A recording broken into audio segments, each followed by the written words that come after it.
Respawn Entertainment managed to combine game mechanics from other games and they made it work. Like for one, the combat is taken straight from Dark Souls and Sekiro, and two, the adventure, exploration and puzzle solving is from Uncharted and Tomb Raider. All of these game mechanics exist in one game that Respawn Entertainment managed to release in 11th of November 2019, which we all know as Star Wars Fallen Jedi Order.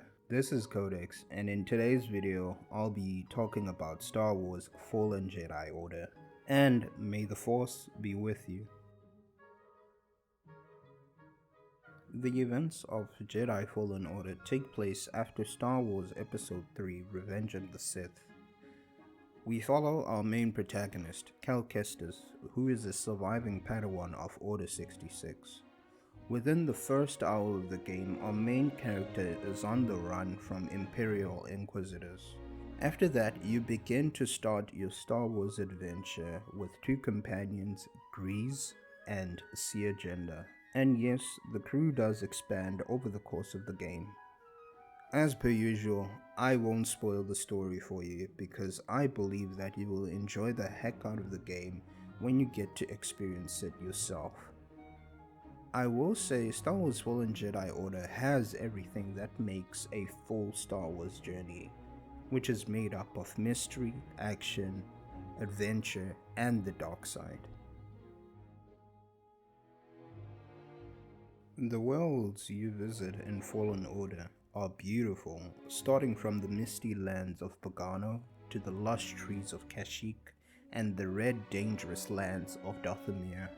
Each world has its own identity, and free roaming the worlds of these planets is an experience on its own. I will say that I was never bored free roaming around the planets, and even when I got lost in some of them.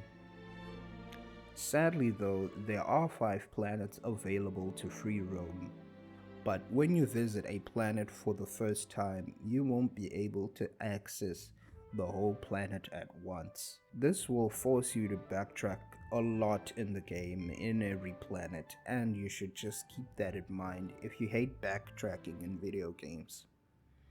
Sometimes you have to puzzle solve in order to continue the story or open up hidden areas in the world. The heart and soul of Fallen Order is in the combat, and I am happy to say that the combat is really good. Swinging your lightsaber at stormtroopers is fun. The light and sound of the lightsaber makes me live out my Jedi dreams. Where the combat falls off is the movement. I do believe Respawn Entertainment should have polished the movement before and after launch.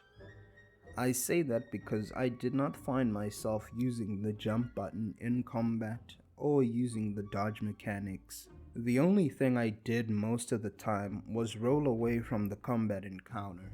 And in a way, to be honest with you, I think that was a bit of a cheese mechanic because you avoid damage entirely and it kind of breaks the rhythm of the combat encounter or the combat mechanics a little bit.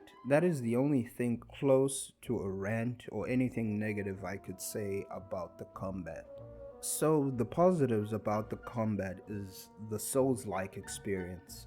You will start off the story weak and you won't be able to take more than 4 blaster shots max. You will also have a few lightsaber moves in your arsenal. That's what makes up the Souls-like experience, of which it's being weak in the game of Fallen Order. There are heavy attacks and light attack moves. The good thing about these two moves is that they are interchangeable during combat. Like for one, light moves can help you hit your enemy continuously, and using heavy attacks will help you inflict heavy amounts of damage but will leave you vulnerable for a few seconds because heavy attacks consume a lot of stamina. That's why it is best that you pace yourself during fights and when facing very powerful enemies during combat. I do recommend you to play on Jedi Master for a challenging first playthrough. It will be hard for the first 4 hours, but eventually you will be able to become more versatile in the arena. Boss fights and enemy types will vary. Like for one, stormtroopers are the weakest enemy types you can encounter in the game of Fallen Order. But facing hordes of stormtroopers or fire troopers will become very difficult to crowd control. And 2, when you see a red highlighted enemy, that means it is an unblockable attack. So you have to get out of the way just to avoid that unblockable attack. 3, sometimes the enemies you encounter will be highly skilled and will know how to fight Jedi. Like the Imperial Inquisitors are a force to be feared, and force powers won't prove useful against them because there are highly skilled enemy types you can encounter in the game. And 4, boss fights are very challenging because you can't just rush your way through the fight. You have to use everything in your arsenal, like using force powers to open up their defense and pacing yourself not to take unnecessary damage. So yeah, in boss fights you have to use everything up in your arsenal. And since our main character is a Jedi, obviously you will be able to use force powers. Force powers are a mere tool in your arsenal. You can use force slow, force strike, force push, and force pull. You can use all of these force abilities in puzzle solving or in combat sequences. You can use these abilities in combat or when you're trying to solve puzzles. And it opens up possibilities for creative fighting styles you can perform in a lot of ways. So there isn't just one way of fighting in Star Wars Fallen Jedi Order. Most of the bad things I can say about Fallen Order is based on a technical perspective. The one issue I had the most with Fallen Order was stutters. The game stutters a lot. I mean it when I say a lot. It will stutter when you free roam, it will stutter when you're watching cutscenes, it will stutter when you're fighting hordes of enemies. From what I tried to understand when and why these stutters happen, they only happen when you first see a new scene or an object for the very first time. Seeing it for the second time, you won't experience stutters. But the issue with that is when you play a game for the very first time, everything you will see is new.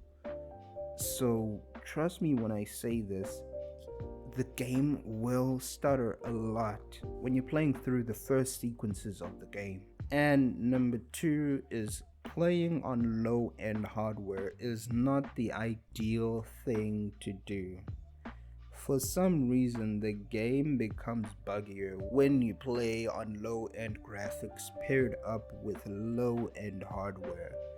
I know this because I played the last 3 hours of the game on my laptop, which is way less powerful than my desktop PC, and it was a buggy experience for me. So please, if you are planning on playing on low-end hardware, please research, because it'll help you a lot not to waste your time trying to figure out visual bugs or visual glitches you might experience. The story has all the traits of a Star Wars adventure. When I was playing through the game, I did live out my Jedi fantasies, and this game reignited my love for Star Wars again. So go buy yourself a copy of Star Wars Fallen Jedi Order. Trust me on this one, you will enjoy your time playing through Star Wars Fallen Jedi Order. And may the Force be with you. So all in all, I really enjoyed playing Star Wars Fallen Jedi Order. After my first playthrough, I missed a lot of things. There are hidden areas that I didn't explore and customization options that I didn't unlock. I still want to play on the highest difficulty setting, and I still want to play on New Game Plus. So yeah, I am still ready to jump in for more. So if you made it to this part of the video, I would like to say I appreciate it very much. Sorry for the big hiatus on not uploading for like 2 months or a month and a half. Yeah, all in all, expect more videos to be coming soon. I am making a Assassin's Creed video, and I'm also gonna make a Star Wars Knights of the Old Republic review video. Keep an eye out on that one. And yeah, again, if you made it to this part of the video, I really do appreciate it. And I will see you in the next video, in the next one. Peace. And may the force be with you.